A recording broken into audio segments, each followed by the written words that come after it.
بسم اللہ الرحمن الرحیم وَإِذْ قُلْنَا لِلْمَلَائِكَةِ اسْجُدُوا لِآدَمَ فَسَجَدُوا إِلَّا إِبْلِيسَ أَبَى وَاسْتَكْبَرَ وَكَانَ مِنَ الْكَافِرِينَ۔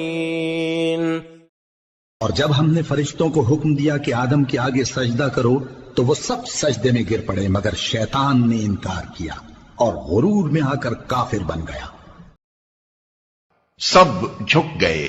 اس کا مطلب یہ ہے کہ زمین اور اس سے تعلق رکھنے والے طبقہ کائنات میں جس قدر فرشتے معمور ہیں ان سب کو انسان کے لیے مطیع و مسخر ہو جانے کا حکم دیا گیا۔ چونکہ اس علاقے میں اللہ کے حکم سے انسان خلیفہ بنایا جا رہا تھا، اس لیے فرمان جاری ہوا کہ صحیح یا غلط جس کام میں بھی انسان اپنے ان اختیارات کو جو ہم اسے عطا کر رہے ہیں استعمال کرنا چاہے اور ہم اپنی مشیت کے تحت اسے ایسا کر لینے کا موقع دے دیں تو تمہارا فرض ہے کہ تم میں سے جس کے دائرہ عمل سے وہ کام متعلق ہو وہ اپنے دائرے کی حد تک اس کا ساتھ دے۔ وہ چوری کرنا چاہے یا نماز پڑھنے کا ارادہ کرے، نیکی کرنا چاہے یا بدی کے ارتکاب کے لیے جائے، دونوں صورتوں میں جب تک ہم اسے اس کی پسند کے مطابق عمل کرنے کا عزم دے رہے ہیں تمہیں اس کے لیے سازگاری کرنی ہوگی۔ مثال کے طور پر اس کو یوں سمجھیے کہ ایک فرمانروا جب کسی شخص کو اپنے ملک کے کسی صوبے یا ضلع کا حاکم مقرر کرتا ہے تو اس علاقے میں حکومت کے جس قدر کارندے ہوتے ہیں ان سب کا فرض ہوتا ہے کہ اس کی اطاعت کریں،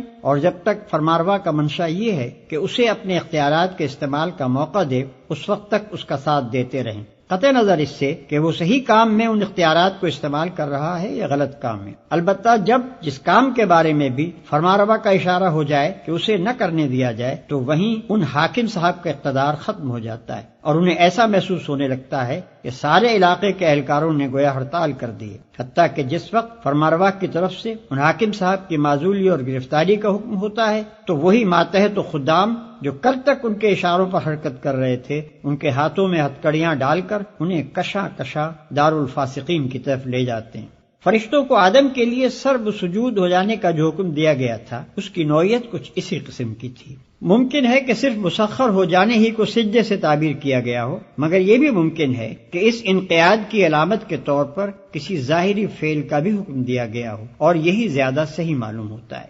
مگر ابلیس نے انکار کیا۔ ابلیس کا لفظی ترجمہ انتہائی مایوس، اصطلاحاً یہ اس جن کا نام ہے جس نے اللہ کے حکم کی نافرمانی کر کے آدم اور بنی آدم کے لیے مطیع و مسخر ہونے سے انکار کر دیا اور اللہ سے قیامت تک کے لیے مہلت مانگی کہ اسے نسل انسانی کو بہکانے اور گمراہیوں کی طرف ترغیب دینے کا موقع دیا جائے۔ اسی کو الشیطان بھی کہا جاتا ہے۔ در حقیقت شیطان اور ابلیس بھی محض کسی مجرد قوت کا نام نہیں ہے، بلکہ وہ بھی انسان کی طرح ایک صاحب تشخص ہستی ہے۔ نیز کسی کو یہ غلط فہمی بھی نہ ہونی چاہیے کہ یہ فرشتوں میں سے تھا۔ آگے چل کر قرآن نے خود تصریح کر دی ہے کہ وہ جنوں میں سے تھا جو فرشتوں سے الگ مخلوقات کی ایک مستقل صنف ہے اور نافرمانوں میں شامل ہو گیا۔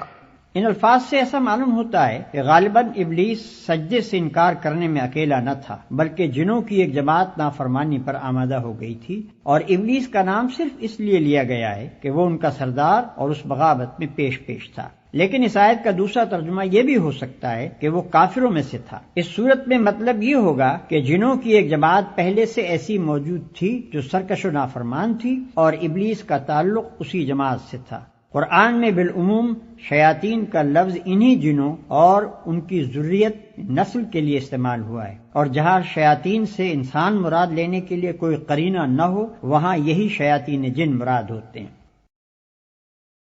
حی علی الفلاح۔